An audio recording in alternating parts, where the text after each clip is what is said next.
Hello everyone, हम लोग आज ROH सीरीज़ 1 का लेक्चर नंबर 2 देख रहे हैं, जिसका टॉपिक है natural functioning of the body.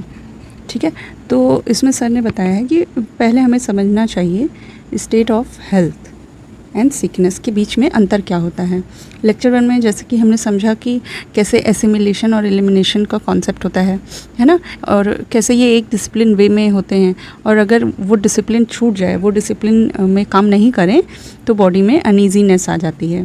ठीक है, बट यहाँ बॉडी ने अपने डिफेंस मैकेनिज्म से खुद को ठीक कर लिया है, और इसको क्या बोलेंगे हम कि ये बॉडी ने अपना नेचुरल ऑर्डर में और अपने नेचुरल डिफेंस से खुद से ठीक कर लिया विदाउट एनी मेडिकेशन।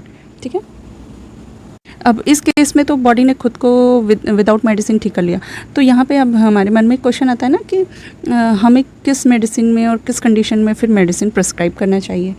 ओके, तो और किस में प्रिस्क्राइब नहीं करना चाहिए। तो इसमें जो है सर ने बोला कि इसका आंसर तो ऑब्वियस है कि जब patient sick in the real sense में मिले तब उसे प्रिस्क्राइब करना चाहिए। अब sick in the real sense क्या होता है? Sick in the real sense means जब बॉडी नेचुरल ऑर्डर में नहीं हो, जो भी उसका प्रोसेस चल रहा है वो नेचुरल ऑर्डर में नहीं हो, एग्जैजरेट हो रहा हो, जो कि कंट्रोल बिना मेडिसिन कंट्रोल नहीं किया जा सकता। वहाँ पे हम देखते हैं कि अब बॉडी सिक की कंडीशन में आ चुकी है, अब इसे मेडिसिन की ज़रूरत है। अब जैसे कि हमें शुरू में पढ़ाया गया और समझाया जाता है कि नेचुरल बायोलॉजिकल क्लॉक के अकॉर्डिंग ही हमें अपने सारे काम करने चाहिए। अपने जैसे पहले के लोग बताते हैं कि हमें सारे काम डिसिप्लिन में करने चाहिए, टाइमली उठना चाहिए, टाइम से सोना चाहिए, खाने पीने का हर चीज़ का एक पर्टिकुलर टाइम होना चाहिए। तो जब हम एक डिसिप्लिन लाइफस्टाइल जीते हैं तो वो हेल्थ को रीस्टोर करने में हमें बहुत ज़्यादा हेल्प करता है। तो करना क्या चाहिए, हमें नेचुरल बायोलॉजिकल क्लॉक के अकॉर्डिंग काम करने चाहिए, जिसमें डिसिप्लिन लाइफस्टाइल होनी चाहिए। हमारी हेल्थ में रहने के लिए डिसिप्लिन फॉलो करना मस्ट है। ठीक, classical homeopathy and revolutionised homeopathy में डिजीज़ सप्रेशन के बारे में अब बात की जाती है। ठीक है, अब यहाँ पे suppression is opposite to expression. Suppression क्या है? अपोजिट टू एक्सप्रेशन है।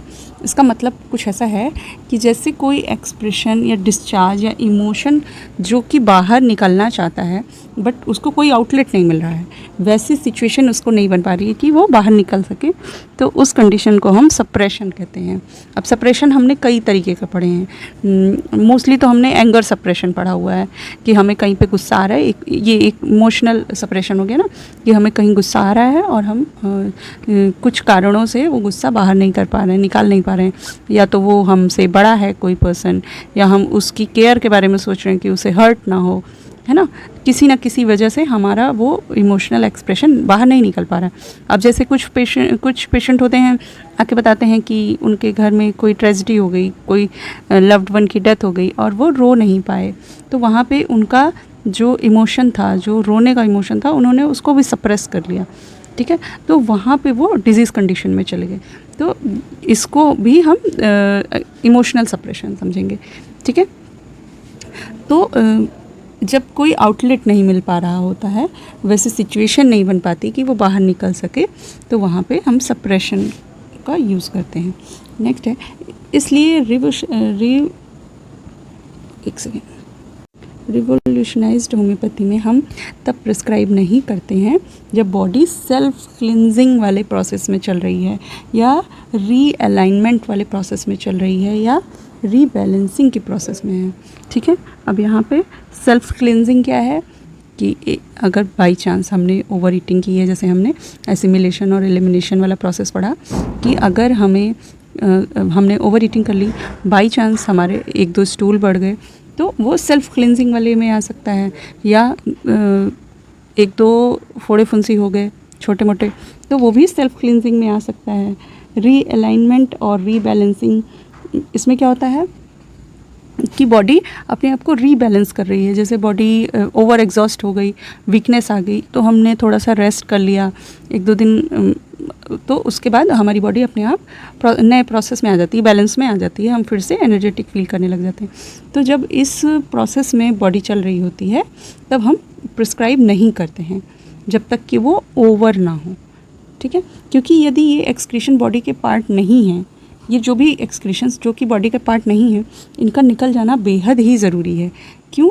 क्योंकि ये डिज़ीज़ फॉर्म कर सकते हैं आगे चल के, और इसलिए फिजिशियन को हम एडवाइस करते हैं कि उन्हें प्रिस्क्राइब करने से पहले 2 मेन प्रोसेसेस को समझना बेहद ही ज़रूरी है।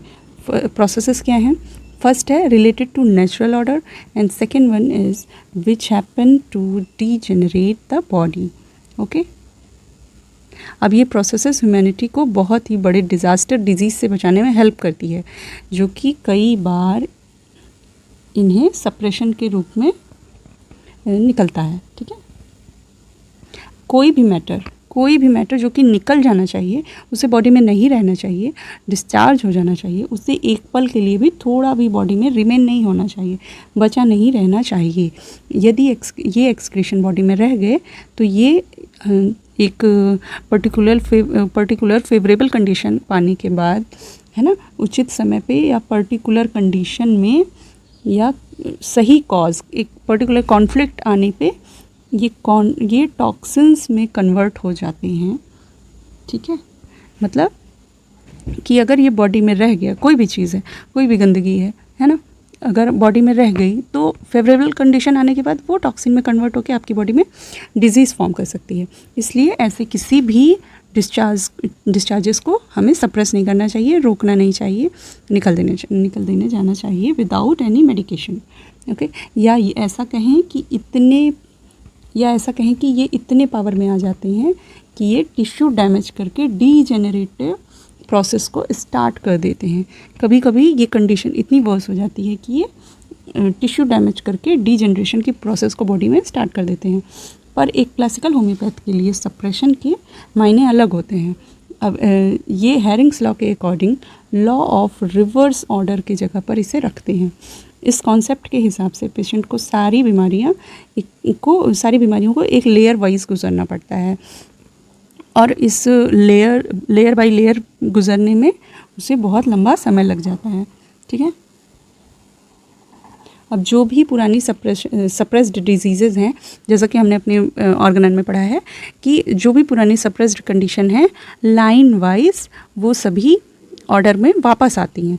उन सभी से पर्सन को फिर से सफ़र करना पड़ेगा। एग्ज़ाम्पल, जैसे कि शुरुआत में पर्सन को स्किन रिलेटेड डिजीज़ हो गई, जो कि सप्रेस होके इंटेस्टाइनल डिसऑर्डर में शिफ्ट हो गई। फिर पेशेंट ने उसके लिए भी मेडिसिन ले ली और उसको भी सप्रेस कर लिया, ठीक है। जो उसको डायरिया हुआ उसको भी सप्रेस कर लिया, तो वो फिर से एक न्यू डिजीज़ को फॉर्म कर गया, ठीक है। तो पहले क्या था, फर्स्ट हमने स्किन डिजीज़ थी, उसको हमने सप्रेस किया तो इंटेस्टाइन में आके डायरिया हो गया, ठीक है। डायरिया को भी सप्रेस कर लिया मेडिसिन खा के कोई भी, तो हमें न्यू डिजीज़, एक और बड़ी डिजीज़ फॉर्म हो गई, ठीक है। तो ये हमारा हो गया सप्रेशन की प्रोसेस 1 2 3। यहाँ पे हमने 3 डिजीज़ को सप्रेस कर दिया, ठीक है। अब क्लासिकल होम्योपैथी के अकॉर्डिंग अगर ऐसा कुछ है तो क्लासिकल होम्योपैथी के अकॉर्डिंग क्या करेगा कि सबसे पहले जो प्रीवियस डिजीज़ है उसको सेम ऑर्डर में वापस आना चाहिए। प्रेजेंट कंप्लेन सबसे पहले जानी चाहिए, फिर उसके बाद वाली, और फिर सबसे लास्ट वाली, जिससे पेशेंट की कंडीशन बिगड़नी स्टार्ट हुई थी, है ना। तो यहाँ पे हमने क्या समझा कि सबसे पहले क्या आया था, सबसे पहले आया था स्किन, है ना, फर्स्ट, फिर आया था diarrhoea and then new disease. तो सबसे पहले क्या जाना चाहिए, न्यू डिजीज़ जानी चाहिए, then diarrhoea and then after skin disease. Okay, अब जब ये तीनों प्रोसेस हो गई, मतलब जब वो लास्ट वाली डिज़ीज़ को उसने ख़त्म कर दिया, तब जाकर वो सिकनेस से पूरी तरह फ्री हो पाएगा, क्योर हो पाएगा। इससे हम कह सकते हैं कि यहाँ पे सप्रेशन की प्रोसेस हुई है, ठीक है। यहाँ यूज़ हुआ है प्रॉपर नहीं लगता, क्योंकि स्टार्टिंग एंड एंडिंग दोनों ही सिकनेस की स्टेट थी। अब हम जब रिवोल्यूशनाइज्ड होम्योपैथी के बारे में पढ़ते हैं तो हमें ये समझ आता है कि यहाँ पे जो स्टार्टिंग डिजीज़ थी और जो एंडिंग डिजीज़ थी, है ना, 3 डिजीज़ के बारे में बात किया गया, वो दोनों ही तो सिकनेस की स्टेट थी, पेशेंट की सिकनेस की स्टेट थी, है ना। यहाँ पे डिज़ीज़ एक थी जो एक ऑर्गन से दूसरे ऑर्गन में शिफ्ट हो गई, बस उसका शेप अकॉर्डिंगली उसने चेंज करते चली गई, बाकी थी तो वो सिकनेस ही, डिज़ीज़ ही, जो कि शिफ्ट होती गई है बस। बाकी पेशेंट तो सिक की ही स्टेज में रहा है, क्योंकि उसको कोई आउटलेट नहीं मिला बॉडी से बाहर निकलने का। जो भी अगर वो आउटलेट निकल जाता तो वो सप्रेस नहीं होती, लेकिन इसको आउटलेट नहीं मिला तो ये बॉडी में सप्रेस होती चली गई। ठीक है, ये केवल डिजेनरेटिव प्रोसेस की एक्टिविटी है। ठीक है, हमारे मन में इन सब बातों से कई सवाल उठते हैं। सबसे पहले इसमें हम देखते हैं कि सबसे पहला क्वेश्चन आता है हमारे मन में कि क्या एलोपैथिक मेडिसिन सारे ही कंडीशंस में, सारे ही केसेस में सप्रेस करती हैं। और सेकंड सवाल आता है हमारे मन में कि कहाँ तक के जो है कॉन्ट्रेरिया कॉन्ट्रेरस कुरेंटर का प्रिंसिपल जो है सिस्टम सही माना जाता है, कहाँ तक हम इसको अप्लाई कर सकते हैं, कहाँ तक ये सही माना जाता है। एंड थर्ड हमारे मन में सवाल आता है कि उन केसेस को कैसे देखना चाहिए जो कि क्लासिकल होम्योपैथी के सिद्धांतों के अकॉर्डिंग लिए गए हैं, लेकिन हैरिंग्स लॉ को अच्छे से सिद्ध नहीं कर पाते हैं, अच्छे से फॉलो नहीं कर पाते हैं। जहाँ किसी को कोई परेशानी नहीं है, क्योर प्रॉपरली नहीं है, या हमने जैसे पढ़ा है हैरिंग्स लॉ में within to outward from above to downward and particularly reverse order of their coming, मतलब रिवर्सल ऑर्डर में डिजीज़ कंडीशन नहीं जा रही है। अगर हैरिंग्स लॉ को फॉलो नहीं कर रहा है तो क्या होगा? चूँकि क्लासिकल होम्योपैथी इसी मेथड पे अप्लाई करते हैं, इसी मेथड से उसका फॉलोअप लिया जाता है। तो अगर कोई डिज़ीज़ है, कोई केस है हमारे पास जो इसको फॉलो नहीं करता है, तो हम वहाँ पे क्या करेंगे? कुछ केसेस में इंसिडेंटली हैरिंग्स लॉ अपना कोर्स रिपीटेडली कई बार कर चुका होता है ना। कई बार उसमें ये जो भी हमने अभी पढ़ा कि within outward to and from above to downward, reversal order, ये सब कई बार हो चुका है, लेकिन केस में कोई मतलब खास प्रभाव नहीं दिख रहा, खास रिकवरी नहीं दिख रही है। और फाइनल रिकवरी, हम बोलते हैं कि अगर ये आ गया तो फाइनल रिकवरी आने में टाइम नहीं लगेगा, लेकिन फाइनल रिकवरी नहीं दिख रही है, तो ऐसे केसेस में क्या करेंगे? इन केसेस में फिर क्या कंक्लूजन होना चाहिए, है ना? आपकी मेडिसिन के एक्शन में क्या क्या कंक्लूजन होना चाहिए, हम क्या कंक्लूजन निकालेंगे? तो सर ने बोला कि मैं कहूँगा कि एलोपैथिक मेडिसिन हर केसेस में सप्रेशन नहीं करती है, हर केस में एलोपैथिक मेडिसिन सप्रेस नहीं करती है। ऐसे केसेस जहाँ क्योर क्लासिकली होम्योपैथिक प्रिंसिपल के अकॉर्डिंग नहीं दिख रहा है, हो सकता है कि वहाँ पे वो जो डिज़ीज़ है वो अपना शेप या लोकेशन चेंज कर रही हो, है ना, या उसे हम सही से पकड़ नहीं पाए हों। ठीक, सो मेडिसिन हमें कब प्रिस्क्राइब करनी चाहिए? हमने दो प्रोसेस के बारे में अभी ऊपर पढ़ा, एक नेचुरल वन और एक डीजनरेशन प्रोसेस। ठीक है, एक नेचुरल ऑर्डर और एक डीजनरेटिव प्रोसेस। सो अब इसके बारे में आगे पढ़ेंगे। मेडिसिन प्रिस्क्राइब करने के बाद कैसे हम जानेंगे कि उसका एक्शन जैसा हमने एक्सपेक्ट किया है उसी मैनर में शुरू हो चुका है? बिगिनर्स के नाते ये कैसे जानेंगे हम कि मेडिसिन देने के बाद हमारा जो है सही जा रहा है केस? ठीक है, तो यहाँ पे हम ये ध्यान रखेंगे कि जो भी बेसिक पॉइंट्स हैं हमारे केस के, हमें उन पर पूरा फोकस करके रखना चाहिए। हमारी पूरी निगाह बेसिक पॉइंट पर होनी चाहिए, जहाँ से जिस प्रोसेस की शुरुआत हुई है। ठीक है, जैसे केस प्रोग्रेस को हम जिससे हम केस प्रोग्रेस को समझ सकेंगे। बिगनर्स के नाते हम देखेंगे कि जब हमने मेडिसिन प्रिस्क्राइब कर दी है तो उसके बाद हम रिकॉल करेंगे उन सिम्टम्स पे जिस पे हमने अपना प्रिस्क्रिप्शन बनाया है, जिसके बेस पे हमने टोटलिटी बना के पेशेंट को प्रिस्क्राइब किया है। तो उस पे हम थोड़ा सा ध्यान देंगे कि मेन सिम्टम्स हमारे क्या थे। आपने प्रिस्क्राइब किया था mental state of present time. ठीक है, आपने प्रेजेंट परसिस्टेंट एंड प्रीडोमिनेंस के बेस पे मेडिसिन दिया, तो आप प्रेजेंट टाइम का स्टेट पेशेंट का ध्यान में रखेंगे।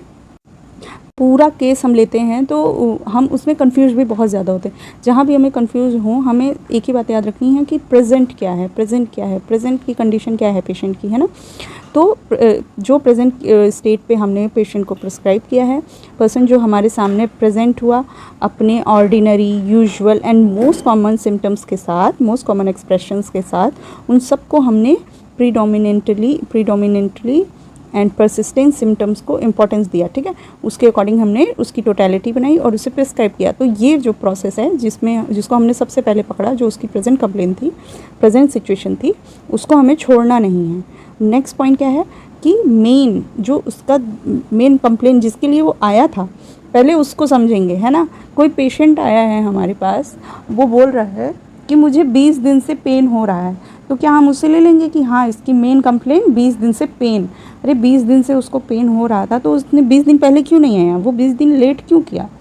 अगर आप उसको फोकस करेंगे, उस पर ज़ोर डालेंगे, तो पेशेंट बताएगा कि 20 दिन से पेन हो रहा था, मैं बर्दाश्त कर रहा था, मैं दवाई खा रहा था, लेकिन आज कुछ ऐसा हुआ, आज मेरा पेन बढ़ गया, इसलिए मैं आया। ठीक है, तो यहाँ पे हम क्या लेंगे, हमारे लिए मेन प्रॉब्लम क्या है, पेन नहीं है, वो बढ़ गया है, ये मेन प्रॉब्लम है। ठीक है, तो हमें उस चीज़ का ध्यान रखना है कि हम मेन कंप्लेंट किस चीज़ को बना रहे हैं ना। पेशेंट तो बहुत कुछ बोल गया, लेकिन वो किस कंडीशन में किस लिए हमारे पास आया है, ऐसी कौन सी सिचुएशन थी जो उसे हमारे पास लेकर आई है, उसको ध्यान में रखेंगे। वही हमारा चीफ कंप्लेन होगा, वही हमारी मेन प्रॉब्लम होगी, उसको हम ध्यान में रखेंगे और उसको लेकर पेशेंट हमारे पास आया है उसी पर फोकस रखेंगे। सबसे पहले वही कंडीशन जाती है ना। अब एक एग्जांपल के तौर पे सर ने बताया है कि एक पेशेंट आपके पास क्रॉनिक अर्थराइटिस लेकर आया है। केस टेकिंग के टाइम उसकी प्रॉब्लम पेन था और स्वेलिंग ऑफ जॉइंट था। ठीक है, आपने उसे प्रिस्क्राइब किया उसकी मेंटल स्टेट के अकॉर्डिंग, जो था कि डिज़ीज़ उससे मूवमेंट्स को हिंडर कर रहा है, मतलब उस डिज़ीज़ के कारण उसका मूवमेंट नहीं हो पा रहा है, वो बंधा हुआ महसूस कर रहा है, हिंडर्ड फील कर रहा है। वो आप अपने सामाजिक और बिजनेस को अटेंड नहीं कर पा रहा है। वो पेशेंट जो है अपनी बीमारी की वजह से अपने सोशल लाइफ और बिजनेस लाइफ को अच्छे से प्रॉपरली अटेंड नहीं कर पा रहा है, जिसकी वजह से वो हमेशा गुस्से में रहता है और हिंड्रेंस को निकालने के बारे में सोचती रहती है। ठीक है, एक पेशेंट है जो अपनी प्रॉब्लम की वजह से अपनी सोशल लाइफ और बिजनेस लाइफ को अच्छे से मैनेज नहीं कर पा रही है, जिसकी वजह से उसके अंदर गुस्सा चिड़चिड़ है और उसे वो हिंड्रेंस की जो फीलिंग है उससे निकलना है, उसको निकालने के बारे में वो सोचती रहती है। यदि आपने rubric anger interruption from and repulsive mode लिया तो फिर दवा दे दिया, आपने पेशेंट को इंस्ट्रक्ट कर दिया कि कैसे मेडिसिन के रिएक्शन को ऑब्ज़र्व करना है, कैसे उसे देखना है और मेडिसिन फॉलोइंग वेज से रिएक्ट करती है, वो उसे हमें समझा देना है। ठीक है, जब हमने उसे समझा दिया तो समझाने के बाद जो है पेशेंट उसको ऑब्ज़र्व करता है। अब जैसे उसने ऑब्ज़र्व किया, कई सारी कंडीशन ऑब्ज़र्व की, जैसे नंबर 1 कि जिस कंप्लेन से पेशेंट सफ़र कर रहा था वो एग्रावेट हो गई है ना, और तो इसे हम क्या समझेंगे, इसे हम निगेटिव एक्शन ऑफ मेडिसिन बोलते हैं। जब कंडीशन आपकी और वर्स हो गई तो वो निगेटिव एक्शन में चली गई है ना, उसने निगेटिव एक्ट किया, तो वहाँ पे हम निगेटिव एक्शन ऑफ मेडिसिन लेंगे।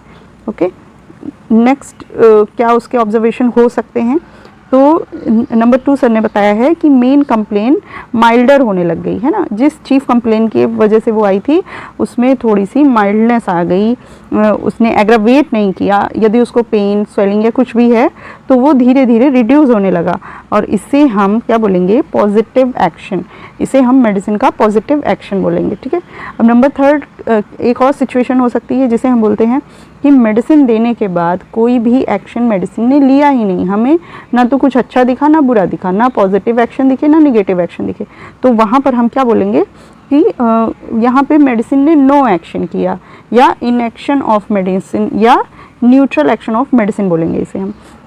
अब इसे हम आगे पढ़ेंगे कि जैसे अगर कोई निगेटिव एक्शन वाला केस है ना, जब कोई निगेटिव एक्शन वाले केस में या जब डिज़ीज़ की प्रेजेंट स्टेट में एग्रावेशन दिखने लगे मेडिसिन देने के बाद, तो हमें रियल सिम्टम कैसा है ना, जिस रियल सिम्टम मीन्स जिस सिम्टम के लिए पेशेंट आया था वो कैसा है, उसे बार बार वेरीफाई करते रहना चाहिए पेशेंट से कि वो सिम्टम आपका कैसा है, जिस सिम्टम के लिए आए थे उसकी कंडीशन क्या है, रिड्यूस हो रहा है, इंक्रीज़ हो रहा है, क्या हो रहा है ना। तो जिस पर मेडिसिन हमने प्रिस्क्राइब की है वो सिम्टम हमें बार बार वेरीफाई करने चाहिए।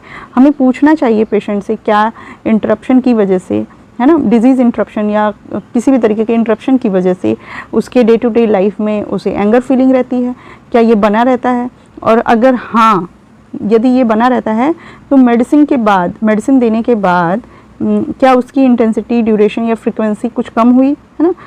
तो ऐसे हम उसके मेन सिम्टम्स को पता कर सकते हैं कि उसकी सारे ही सिम्टम्स में हम ये पता कर सकते हैं फॉलोअप लेते हुए कि उसकी इंटेंसिटी, ड्यूरेशन या फ्रीक्वेंसी कुछ कम हुई या नहीं। यदि यहाँ पे मूड रिपल्सिव है तो वो भी बैलेंस होना चाहिए अकॉर्डिंगली है ना। ज़रूरी नहीं कि तुरंत बैलेंस हो जाए, धीरे धीरे भी बैलेंस हो, लेकिन बैलेंस की स्टेट में आते जाने चाहिए, ठीक है। Physical aggravation, increase pain, swelling ETC means ये सारे ही कम होते जाने चाहिए, और जो भी हम पेन है वो हमारे लिए टॉलरेबल होते जाना चाहिए। जो भी स्वेलिंग है या कोई भी वर्स कंडीशन है, वो पेशेंट जब बोलता है कि हाँ इतना होता है कि मैं बर्दाश्त कर लेता हूँ, ऐसा नहीं है कि मैं बर्दाश्त ना कर पाऊँ, तो उसे हम पॉजिटिव साइन समझते हैं। यदि मेडिसिन के बाद कंडीशन और वर्स नहीं हो रही है, तो ये फेवरेबल कंडीशन या फेवरेबल एक्शन ऑफ मेडिसिन कहा जाएगा। ओके, इस केस में परेशान होने की ज़रूरत नहीं है। एक्चुअली क्या होता है, जब हम केस को देखते हैं या हम प्रिस्क्राइब कर देते हैं, तो पेशेंट से ज़्यादा डॉक्टर पैनिक होता है, डॉक्टर परेशान होता है कि क्या मैंने सही दिया है या गलत दिया है, या मुझे चेंज करना चाहिए, या मेरी पोटेंसी गलत है ना। तो अगर हमें ये प्रोसीजर पता है कि फॉलोअप के क्या प्रोसीजर हैं, क्या क्राइटेरिया है, negative action, positive action, no action, favourable action, partial action, ये अगर हमें पता है तो हम फॉलोअप हमारे लिए लेना थोड़ा आसान हो जाता है। तो यदि ये फेवरेबल एक्शन ऑफ मेडिसिन की कंडीशन में है, तो इस केस में परेशान होने की ज़रूरत नहीं है। ओके, अब नेक्स्ट है पॉइंट 2। हमने फेवरेबल एक्शन ऑफ मेडिसिन की बात की। अगर फेवरेबल कंडीशन में नहीं है हमारा केस, ठीक है, तो ऐसे में क्या हो सकता है, present state of sickness aggravate हो सकती है ना। यदि ऐसा कुछ है तो इसे हम नो एक्शन ऑफ मेडिसिन का साइन समझते हैं। यदि हमारा पेशेंट जो है, जो उसकी प्रेजेंट स्टेट है वो वैसी की वैसी बनी हुई है, या थोड़ी बहुत एग्रावेट हो रही है और मेडिसिन का कोई एक्शन नहीं समझ में आ रहा है, तो यहाँ पे हम नो एक्शन ऑफ मेडिसिन समझते हैं, ठीक है। ये सीधा सीधा नो एक्शन ऑफ मेडिसिन का साइन है। एंड डिजीज़ इंटेंसिटी इंक्रीज़ हो रही है, तो हमें नेक्स्ट में हायर डोज या हायर पोटेंसी पे जाना चाहिए, या हमें फिर से नए सिलेक्शन करने चाहिए, मेडिसिन का नया सिलेक्शन करना चाहिए, ठीक है। अब पॉइंट 3 है, पॉजिटिव एक्शन के केस में हमें ओवरऑल प्रोग्रेस को देखना चाहिए। पॉजिटिव एक्शन बस पेन या स्वेलिंग में ही नहीं काम करेगा, बल्कि हम कहते हैं ना माइंड बॉडी सोल, तो पूरे माइंड बॉडी सोल के बैलेंस को बराबर करेगा। और यदि ऐसा नहीं दिख रहा है हमें कि पेशेंट की कंडीशन भी अच्छी हो रही है, उसका मूड भी अच्छा रह रहा है, उसका मन से उसे फ्रेशनेस आ रही है, मन अच्छा लग रहा है उसे, अगर ऐसा कुछ नहीं है तो हम ये मान सकते हैं कि ये मेडिसिन का जस्ट पार्शियल एक्शन हो सकता है, पार्शियल एक्शन किया है मेडिसिन ने। तो यहाँ पर हमें इस कंडीशन में न्यू रेमेडीज़ सेलेक्ट करना होगा, न्यू रेमेडी के बारे में सोचना होगा, हमें केस को फिर से देखना होगा। अब पूरे केस हमने लेक्चर 2 पढ़ा, अब पूरे लेक्चर 2 का कंक्लूजन हमने ये निकाला, मतलब सर ने ये बताया है कि हमने इस लेक्चर में नेचुरल ऑर्डर एंड डीजनरेशन की बात करी, 2 प्रोसेसेस की बात करी। First is natural order and second one is degeneration. Okay, sickness के इन्फ्लुएंस में बॉडी जो जिस प्रोसेस में होती है उसे हम डीजनरेशन कहते हैं। डीजनरेशन हमें कॉलेज में क्या पढ़ाया गया कि जब हम ओल्ड एज में जाते हैं तो बॉडी डीजनरेशन की प्रोसेस में चली जाती है, तो यहाँ पे उस डीजनरेशन की बात नहीं की जा रही है। यहाँ सिकनेस के इन्फ्लुएंस में बॉडी जो प्रोसेस करती है, जिस प्रोसीजर में होती है, उससे डीजनरेशन बोला गया है, ठीक है। एक natural order and second one is degeneration. हमने समझा कि हमें मेडिसिन केवल डीजनरेशन प्रोसेस में ही देनी है, ठीक है। बॉडी जब नेचुरल ऑर्डर में काम कर रही है तो उसे हम पासिंग फेज़ बोलते हैं। कई फेजेस के बारे में अभी हमने पहले पढ़ा था।